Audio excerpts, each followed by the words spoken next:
Welcome to teachers notes. इस video class में हम कन्वर्जेंट और डाइवर्जेंट थिंकिंग में विस्तार पूर्वक अंतर जानेंगे। बहुत से टर्म्स और कॉन्सेप्ट्स को विस्तार पूर्वक समझाया गया है, जिससे संबंधित प्रश्न एग्जाम में पूछे जाते हैं। इसलिए हर शब्द को ध्यानपूर्वक समझें। उसके बाद हम एमसीक्यूज और कुछ एक्स्ट्रा पॉइंट्स देखेंगे। इसके पार्ट 1 में कन्वर्जेंट और डाइवर्जेंट थिंकिंग को हमने कई ट्रिक्स के माध्यम से समझा। अगर आपने वह वीडियो नहीं देखा तो अवश्य देखें, जिसकी लिंक आपको डिस्क्रिप्शन बॉक्स में मिल जाएगी। So let's begin. हम लास्ट वीडियो में देख चुके हैं व्हाट इज कन्वर्जेंट थिंकिंग, मतलब कि अभिसारी चिंतन क्या है। The ability to find out a single best answer, एक सर्वोत्तम उत्तर प्राप्त करने के लिए किसी समस्या के विभिन्न तथ्यों को तार्किक और व्यवस्थित करने की योग्यता को अभिसारी चिंतन कहते हैं। उदाहरण के लिए, अगर मैं आपसे पूछूं मल्टीपल चॉइस क्वेश्चंस या फिर एमसीक्यूज कैसे हल करते हैं, तो आप सभी का उत्तर होगा 4 विकल्प में से हमें सबसे सही एक उत्तर का चयन करना होता है। और डाइवर्जेंट थिंकिंग के बारे में हम जान चुके हैं। Ability to generate creative ideas, कई संभावित समाधानों को परखने के बाद सृजनात्मक आइडियाज प्रस्तुत करने की विधि या प्रक्रिया डाइवर्जेंट थिंकिंग या फिर अपसारी चिंतन है। उदाहरण के लिए, हमने सुना है कि अल्फ्रेड एडिसन ने कई असफल प्रयोग किए, उसके बाद में उन्हें लाइट बनाने में सफलता मिली थी। मतलब कि उनके द्वारा कई क्रिएटिव आइडियाज जनरेट किए गए, उन पर प्रयोग किया गया और फिर उसके आधार पर उनमें से एक सफल हुआ। अब हम कन्वर्जेंट थिंकिंग और डाइवर्जेंट थिंकिंग के बीच में अंतर देखते हैं। इसके लिए हम एक उदाहरण देखते हैं। मान लीजिए कि हमारे पास में 2 पेशेंट है। एक पेशेंट डॉक्टर कन्वर्ज के पास में जाता है, दूसरा डॉक्टर डाइवर्ज के पास में जाता है। डॉक्टर कन्वर्ज के पास में जाने वाला पेशेंट कहता है कि I am suffering from fever and feeling shivering cold, मुझे बुखार है और काफ़ी ठंड लग रही। तो डॉक्टर कन्वर्ज उन्हें सलाह देते हैं, take paracetamol and antibiotic, you will be all right. आप पैरासीटामोल और एक एंटीबायोटिक ले और आप बिल्कुल सही हो जाएंगे। वहीं डॉक्टर डाइवर्ज के पास में जो पेशेंट जाता है वो कहता है कि मुझे बुखार है, I am suffering from fever and facing difficulty in breathing, और मुझे सांस लेने में तकलीफ हो रही। तो डॉक्टर डाइवर्ज कहते हैं कि आप कोरोना टेस्ट करवाएं, please go for corona test. After positive report positive आने पर doctor diverge, at present there is no medicine in the market that can cure corona, अभी वर्तमान में ऐसी कोई दवाई नहीं है मार्केट में जो कोरोना का सफल इलाज कर सके। इसलिए डाइवर्ज कहते हैं कि मैं सलाह दूंगा, I recommend to use mask and quarantine yourself, mask का प्रयोग करें और अपने आप को क्वारंटीन कर ले। उसके उपरांत, क्योंकि कोई इलाज तो अभी मेडिसिन तो है नहीं मुझे उसका इलाज कर सके, तो एलोपैथी वाले कहते हैं कि रेमडेसिविर का उपयोग कर ले। वहीं आयुर्वेदिक कहते हैं कि टर्मरिक और गिलोय ले ले तो हमारा इम्यून सिस्टम अच्छा हो जाएगा। वहीं यूनानी अपनी आइडियाज़ देते हैं। तो यहाँ पे देख रहे हैं कि हमारे पास में समाधान नहीं होने की स्थिति में सभी पेथियाँ अपने अपने आइडियाज़ दे रहे हैं, जिससे कि वो एक कोई सफल इलाज पर पहुँच पाए। कन्वर्जेंट थिंकिंग और डाइवर्जेंट के बीच में हम पॉइंट वाइज डिफरेंस देखते हैं। कन्वर्जेंट थिंकिंग जो होती है वो बेस्ड ऑन फैक्ट्स होती है, वहीं डाइवर्जेंट थिंकिंग आइडियाज पर आधारित होती है।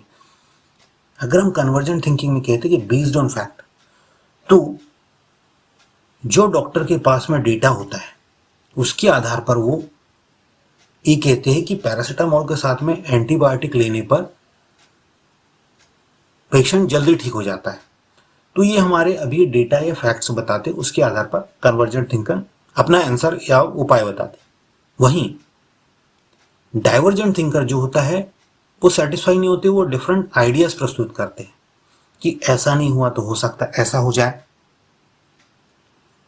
एक कल्पना करते हो कि जरूरी नहीं है कि जो भी आइडियाज हो वो सफल हो जाए, लेकिन वो अपने आइडियाज प्रस्तुत करते हैं। जैसे हमने अभी पेथी में देखा कि सभी लोग अपने अपने आइडियाज दे रहे हैं।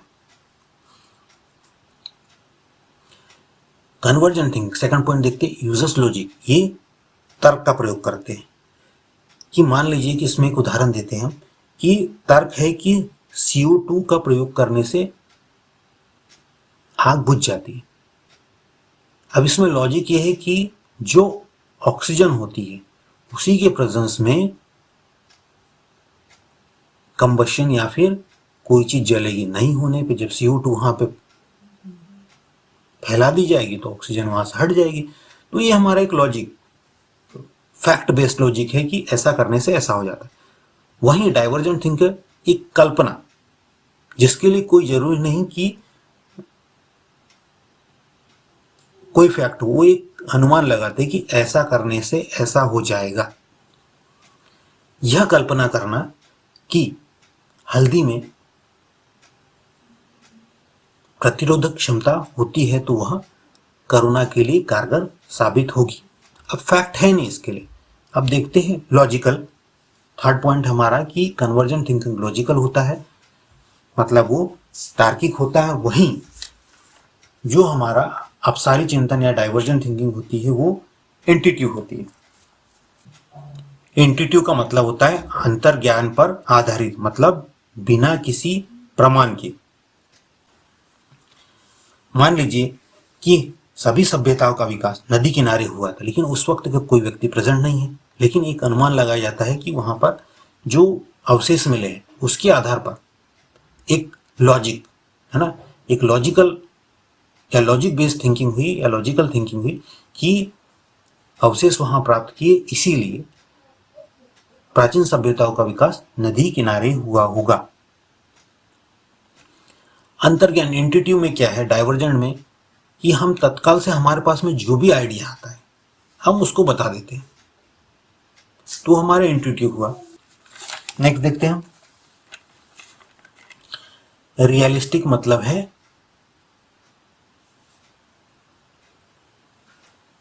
यथार्थ आधारित, कि जिसके लिए भौतिक रूप से प्रमाण उपस्थित हो।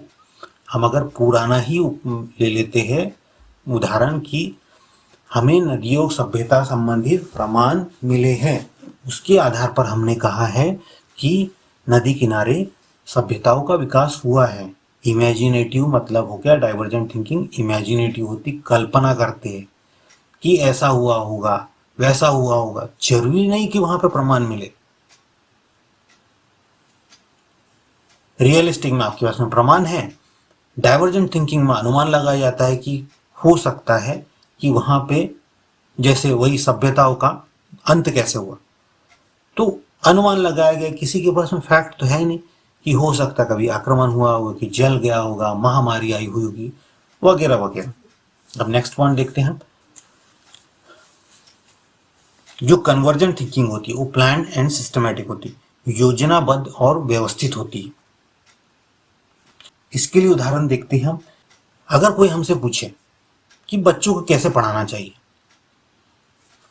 तो कन्वर्जेंट थिंकिंग के हिसाब से हमारा उत्तर होगा कि पहले तो हम वर्ण को पढ़ाए, मतलब कि अल्फाबेट्स पढ़ाए, फिर शब्द या वर्ड पढ़ाए, फिर हम उसके बाद में वाक्य या फिर सेंटेंस पढ़ाए।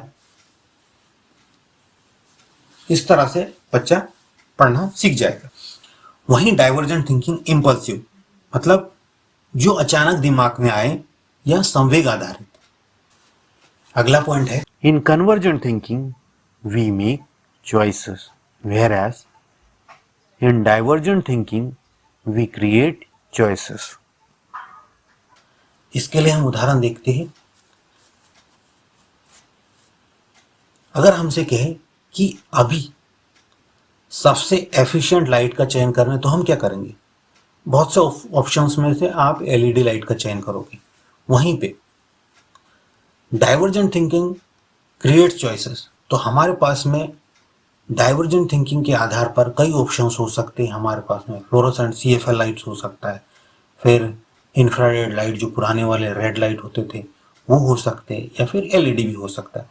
तो डाइवर्जेंट थिंकिंग में हम चॉइसेस का निर्माण करते हैं, हमारे पास में ऑप्शंस अवेलेबल होते हैं। फिर हम नेक्स्ट है convergent thinking.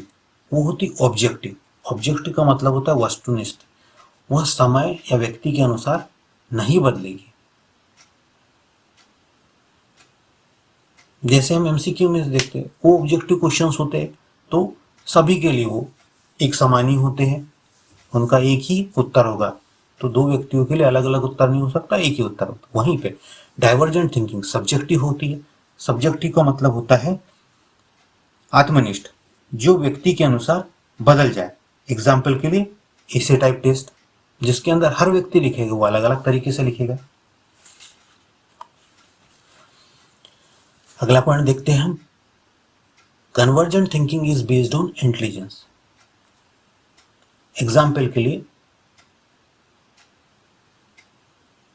Gifted student is a convergent thinker.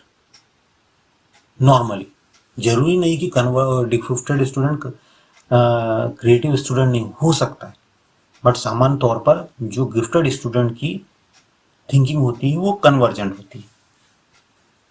कई सूचना या फैक्ट्स को वो दे सकता है, कौन? Gifted student. वही डाइवर्जेंट थिंकिंग या फिर अपसारी चिंतन is a combination of intelligence plus creativity. Intelligence मतलब बुद्धि प्लस सृजनात्मकता। बुद्धि के आधार पर अगर वो समझ, उसके पास में इंफॉर्मेशन नहीं होगा, वो इंटेलिजेंट नहीं होगा, तो वो विभिन्न ऑप्शंस की बात नहीं बता पाएगा।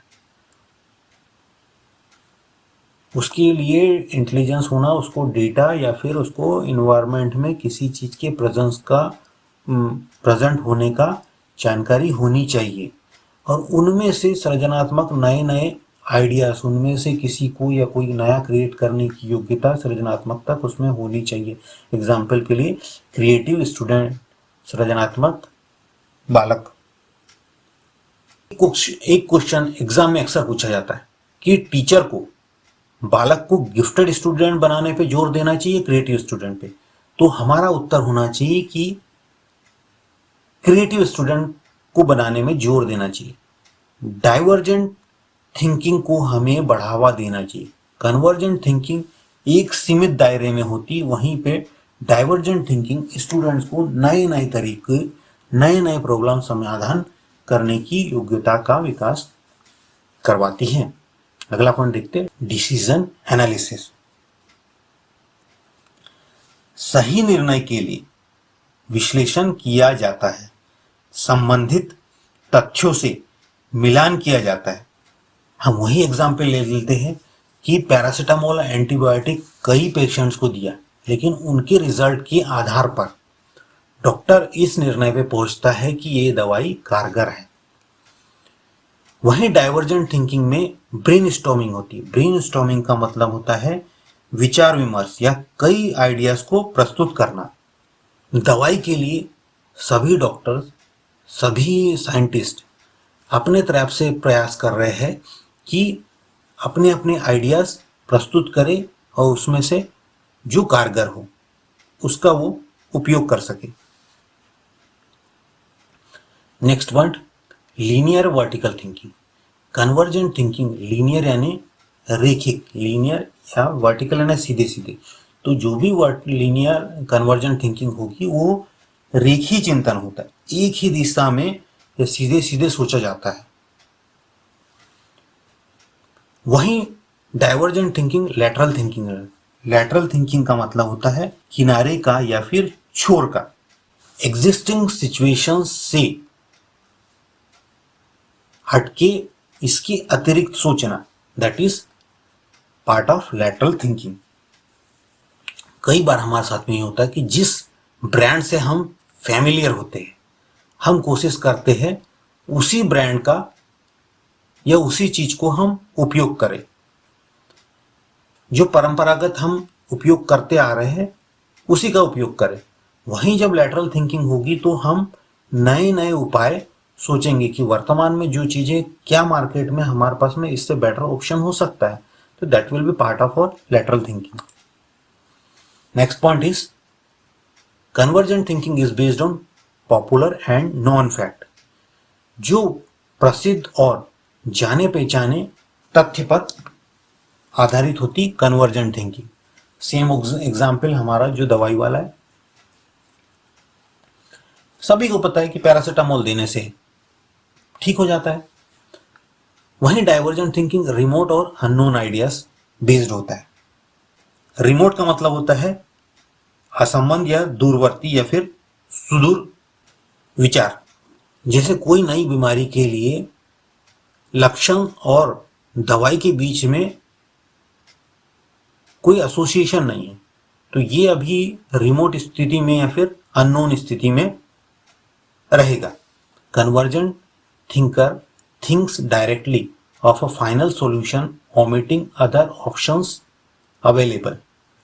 कन्वर्जेंट थिंकर क्या करता है कि जो समाधान उसके पास में अवेलेबल हो डायरेक्ट उस पर पहुंच जाता है। हो सकता है उसके पास में दूसरे भी ऑप्शंस अवेलेबल हो, लेकिन वो उन पे ध्यान नहीं देता। एग्जाम्पल के लिए लेते कि अगर किसी को डिहाइड्रेशन होता है तो क्या करेंगे, तो सामान्य तौर पर एक कन्वर्जेंट थिंकर या सामान्य सोच होती है कि आप ओआरएस घोल दे दो तो ठीक हो जाएगा। Next divergent think to all the possible options to reach a final solution. Divergent thinker जो होता है वो सभी संभावित ऑप्शंस जो होते हैं उनके बारे में सोचता है और उनमें से कोई एक जो लगता है कि उपयोगी होता होगा उसका चयन करता है। हिंदी में वर्ड्स हम इस्तेमाल करते हैं कि वो कल्पनात्मक है, सृजनात्मक है या फिर रचनात्मक है। ये सभी वर्ड्स डाइवर्जेंट थिंकर्स के लिए हम यूज करते हैं। सभी विकल्पों पर ध्यान न देकर सीधे समाधान पर पहुंचना, ये हो गया हमारा अभिसारी चिंतन या फिर कन्वर्जेंट थिंकिंग के लिए। डाइवर्जेंट थिंकिंग के लिए सभी संभावित विकल्पों पर सोचने के बाद अंतिम चयन तक पहुंचने का प्रयास किया जाता है। Convergent thinking giving single best possible और standardised answer to a clearly defined question closed ended such as answering a multiple choice questions या फिर एमसीक्यूज। पहले ये देख ले कि सिंगल बेस्ट सॉल्यूशन, तो कन्वर्जेंट थिंकिंग में हम प्रयास करते हैं कि सबसे बेस्ट जो उत्तर हो उस वो दिया जाए। Then standardised answer. Standardised answer का मतलब होता है कि हमारे पास में दो तरह के क्वेश्चंस होते हैं। एक होता है स्टैंडर्डाइज्ड टेस्ट, दो तरह के टेस्ट होते हैं हमारे पास में। एक होता है हमारे पास में स्टैंडर्डाइज्ड टेस्ट और दूसरा होता है टीचर मेड टेस्ट। तो स्टैंडर्डाइज्ड टेस्ट में या मानकीकृत परीक्षण में समय, स्थान, व्यक्ति से कोई प्रभाव नहीं पड़ता है। जैसे ऑल इंडिया लेवल पर कोई एग्जामिनेशन होगा तो किसी भी क्षेत्र के लिए, किसी भी स्टूडेंट्स के लिए क्वेश्चन पेपर एक जैसा होगा। वहीं टीचर मेड टेस्ट जो होगा वो परिस्थिति के अनुसार या फिर स्कूल या स्टूडेंट के अनुसार बदल जाएगा। फिर हम अगला पॉइंट देखते हैं क्लोज्ड एंडेड। क्लोज्ड एंडेड में हमारा जो आंसर होता है वो एक फिक्स दायरे में होता है, वन वर्ड आंसर हो जाए जैसे एमसीक्यूज में होता है। डाइवर्जेंट थिंकिंग या फिर अपसारी चिंतन searching for variety of relevant original and novel ideas और solution to open ended problem that have many possible solutions such as brainstorming for creating a new design of an electric car. अब इनमें difficult चीजों को समझ लेते हैं।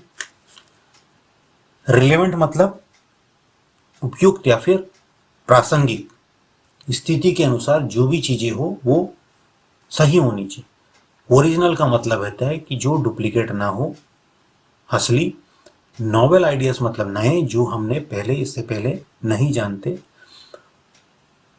और solution to open ended problem. Open ended problem जैसे हम किसी भी आंसर को विस्तार पूर्वक लिखते हैं तो कोई एक सीमा में उसका आंसर नहीं होगा। हम ब्रेनस्टॉर्मिंग मतलब कई आइडियाज प्रस्तुत करेंगे, काहे के लिए? For creating a new design of an electric car. एक इलेक्ट्रिक कार हमें बनानी है, तो उसकी डिजाइन के लिए हम विचार प्रस्तुत करेंगे। कन्वर्जेंट थिंकिंग फोकस्ड होती है, हमारे सभी विचार एक ही जगह जाकर केंद्रित होते हैं। वहीं डाइवर्जेंट थिंकिंग अनफोकस्ड या फिर डिस्पर्स्ड होती है। अनफोकस्ड मतलब एक जगह केंद्रित नहीं होती है, सभी क्षेत्र, डिस्पर्स्ड है फैली हुई, सभी क्षेत्रों से, सभी दिशाओं से हम ऑप्शंस या आइडियाज ढूंढने का प्रयास करते हैं। कन्वर्जेंट थिंकिंग या फिर convergent thinker thinks with in a box. With in a box का मतलब एक सीमित दायरे के अंदर वह सोचता है। Divergent thinker thinks out of a box, वो जो हमारी सीमाएं हैं उससे बाहर सोचता है। जो जिस एरिया में हम रहते हैं, जैसे हम सोचते हैं या जिस माहौल है उसके बाहर सोचने की कोशिश करता है वो। तो divergent thinker has an open mind, उसका क्लोज माइंड नहीं होता, ओपन होता है। तो वो जो भी सोचता है इंफॉर्मेशन को आने देता है, प्रोसेस करता है और नए नए विचारों पर चिंतन करता है। Convergent thinking it is most effective in situation where a readymade answer exist and needs simply to be recalled from stored information. Convergent thinking तब सही होती है जब हमारे पास में रेडीमेड सॉल्यूशन अवेलेबल हो और इसके अंदर जो स्टोर्ड इंफॉर्मेशन, जो हमारे दिमाग में पहले से इंफॉर्मेशन है, वहीं से हमको रिट्रीव करना पड़ता है, मतलब वहीं से हमको वो इंफॉर्मेशन लेनी होती है। इसका हम उदाहरण देख लेते हैं। जैसे कैलकुलेटर है, उसके अंदर प्रोग्राम पहले से फिक्स्ड होता है, तो मल्टीप्लिकेशन 2 इंटू 6 करेंगे तो वो 12 दे देता है। तो वो इंफॉर्मेशन है, उससे रिलेटेड प्रोग्राम पहले से फिक्स है। सेम सिचुएशन कन्वर्जेंट थिंकिंग में होती है, वो आंसर्स पहले से ही व्यक्ति के दिमाग में अवेलेबल होते हैं, उन्हीं को कन्वर्जेंट थिंकिंग के माध्यम से प्रस्तुत किया जाता है। डाइवर्जेंट में उसके लिए होता है कि जो हमारे पास में रेडीमेड अवेलेबल नहीं होता है। Divergent thinking it is most effective in situation where a readymade answer does not exist, जहां हमारे पास में रेडीमेड उत्तर नहीं होगा। तो जिसके लिए नए नए उपाय किए जाएंगे, नए नए आइडियाज पे चिंतन किया जाएगा कि हमारे को जो प्रॉब्लम है उसका हम समाधान कर सके। Convergent thinker has only one solution. For example, where do fish live? That is water. Convergent thinking एक आंसर पर केंद्रित रहता है, उसके पास में एक ही समाधान होता है। जैसे मछली कहाँ रहती, तो हमारे पास में सिर्फ एक आंसर होगा, दैट इज इन वाटर। यही हमने इससे पहले जो फोकस्ड वाली सिचुएशन के लिए भी यही एग्जाम्पल सही होगा कि किसी भी तरीके से सोचिए हम, तो हमारा जो उत्तर होगा वो वाटर पे ही जाकर केंद्रित होगा। Divergent thinking questions and doubt the existing knowledge. For example, divergent thinker जो होता है, जो वर्तमान समय में हमारे पास में नॉलेज है उससे वो संतुष्ट नहीं होता, उस पर वो क्वेश्चन मार्क लगाता है। जैसे find out new ways to reduce pollution. ऐसा नहीं है कि हमारे पास में हम पोल्यूशन को कम करने के उपाय नहीं जानते, लेकिन एग्जिस्टिंग से बेहतर क्या हो सकता है, तो नए उपाय ढूंढने की बात डाइवर्जेंट थिंकिंग के माध्यम से या फिर डाइवर्जेंट थिंकर करता है। Next one, a convergent thinker proceed mainly along a known principle of association. Known principle of association में के माध्यम से ही कन्वर्जेंट थिंकर आगे बढ़ता है। जाने पहचाने कॉम्बिनेशन, योग या फिर मिलान का प्रयोग करके। जैसे हमारा पहले उदाहरण जो था कि हम पैरासीटामोल प्लस एंटीबायोटिक ले रहे, यहाँ पे एक और उदाहरण देखते हैं, producing electricity through thermal power. ये पुरानी टेक्निक है, हम कई लंबे समय से थर्मल पावर के माध्यम से इलेक्ट्रिसिटी जनरेट कर रहे हैं। वहीं डाइवर्जेंट थिंकिंग में a divergent thinker follows channel of remote association. Remote association का मतलब होता है सुदूर एसोसिएशन, अनजाने या फिर अनभिज्ञ कॉम्बिनेशन के बारे में डाइवर्जेंट थिंकर सोचता है। एग्जाम्पल के लिए, to think of using natural source that is hydrogen to generate electricity. Natural source hydrogen gas का उपयोग इलेक्ट्रिसिटी जनरेट करने के लिए किया जाए जिससे कि पोल्यूशन कम हो। इस पॉइंट में देखते, convergent thinking is express through performance on task that requires analytic and reasoning skills. Convergent thinking या फिर अभिसारी चिंतन उन कार्यों के माध्यम से व्यक्त होता है जहां विश्लेषणात्मक और तार्किक योग्यता की आवश्यकता होती है। रीजन में हम पहले भी बताए थे, लॉजिक के सिमिलर होता है कि वहां पर रीजन देना या लॉजिक देना सिमिलर बातें होती हैं। रीजनिंग का मतलब कारण बताना क्यों हुआ, वहीं पे लॉजिक भी सिमिलर होता है। वहीं एनालिटिक मतलब चीजों को विश्लेषण करना, ऐसा क्यों हुआ तो उसके लिए विस्तार पूर्वक उस बात को एक्सप्रेस करना। Divergent thinking is expressed through task that requires creativity. Divergent thinking उन कार्यों से व्यक्त होती जहां सृजनात्मकता की आवश्यकता होती है। Convergent thinking questions often require the subject to identify, select और डिफाइन। अभिसारी प्रश्नों में पता लगाना, चयन करना या फिर परिभाषित करना होता है। जब हम प्रॉब्लम सॉल्विंग की बात करें तो in case of problem solving convergent thinking also include evaluation before taking any decision. किसी फाइनल निर्णय पर पहुंचने से पहले मूल्यांकन भी कन्वर्जेंट थिंकिंग में शामिल होता है। मतलब कि निर्णय पूर्व मूल्यांकन। Divergent thinking questions often require the subject to predict, imagine, compose और क्रिएट। डाइवर्जेंट थिंकिंग या फिर अपसारी चिंतन में प्रश्न होते हैं अनुमान लगाना, कल्पना करना, निर्माण करना या गढ़ना या फिर उत्पन्न करना। कन्वर्जेंट थिंकिंग या फिर अभिसारी चिंतन, it has a strong emphasis on speed, accuracy, logic and focuses on gathering information. Convergent thinking में विशेष जोर दिया जाता है गति पर, सटीकता पर, तर्क पर और इसमें सूचनाओं को इकट्ठा करने पर केंद्रण होता है। वहीं डाइवर्जेंट थिंकिंग में emphasis on fluency, flexibility, originality, elaboration and try to generate ideas from all directions.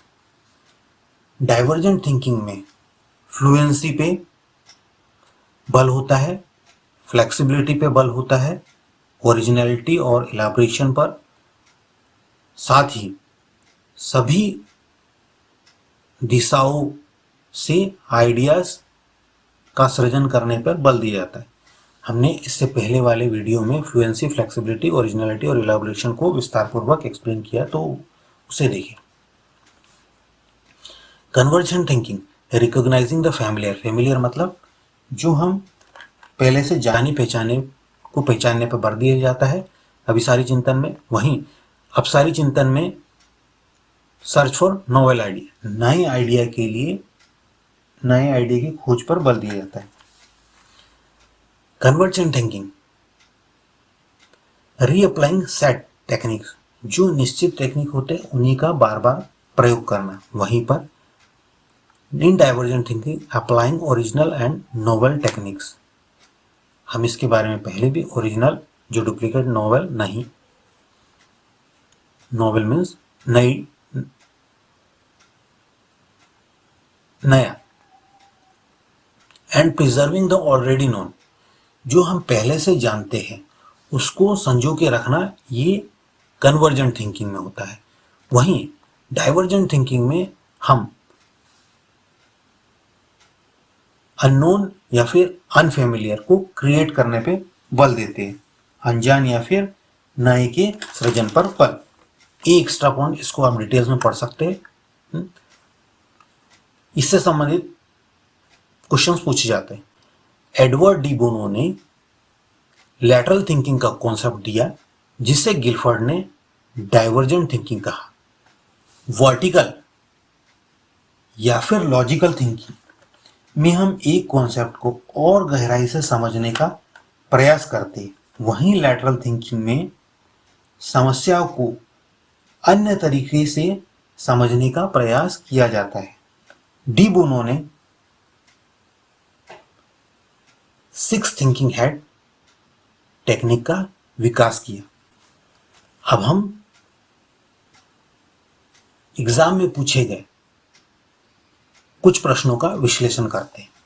First है हमारा, the ability to come up with original and divergent solution to a problem is a primary characteristic of, ये किसके features है? It's a feature of creative children. यह creative मतलब सृजनात्मक बालक के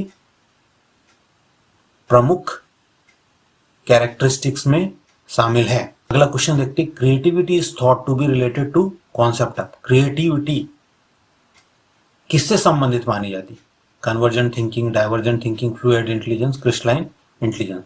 तो क्रिएटिविटी किससे संबंधित मानी जाती है? डाइवर्जेंट थिंकिंग, मतलब कि अपसारी चिंतन से सृजनात्मक संबंधित मानी जाती है। When children think to interpret the received information according to their experience, it is called, अनुभव के आधार पर अगर हम इंफॉर्मेशन को समझे तो उसे हम क्या कहेंगे? उसे हम रिफ्लेक्टिव थिंकिंग कहते हैं। Reflective thinking is the notion of awareness of one's own knowledge, assumption and past experience। तो यहाँ पर हमारे एक्सपीरियंस की बात की गई है, तो उसके आधार पर जो हम सूचनाओं को इंटरप्रेट करते हैं, उससे अर्थ निकालते हैं, that is reflective thinking. Next, can think of original solution. असली समाधानों के बारे में सोच सकता है। कौन सोच सकता है? गिफ्टेड, क्रिएटिव, बैकवर्ड या डिसेबल्ड। तो इसमें से सबसे सही उत्तर होगा creative,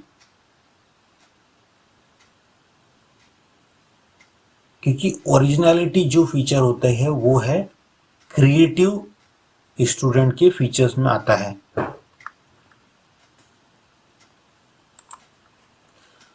find out the odd one. Odd मतलब जो भिन्न है। ओरिजिनलिटी, पंक्चुअलिटी, फ्लेक्सिबिलिटी, फ्लुएंसी, इनमें से सिर्फ पंक्चुअलिटी डाइवर्जेंट थिंकिंग के फीचर्स नहीं है, बाकी इसको छोड़ के ओरिजिनलिटी, फ्लेक्सिबिलिटी, फ्लुएंसी ये डाइवर्जेंट थिंकिंग के फीचर्स है।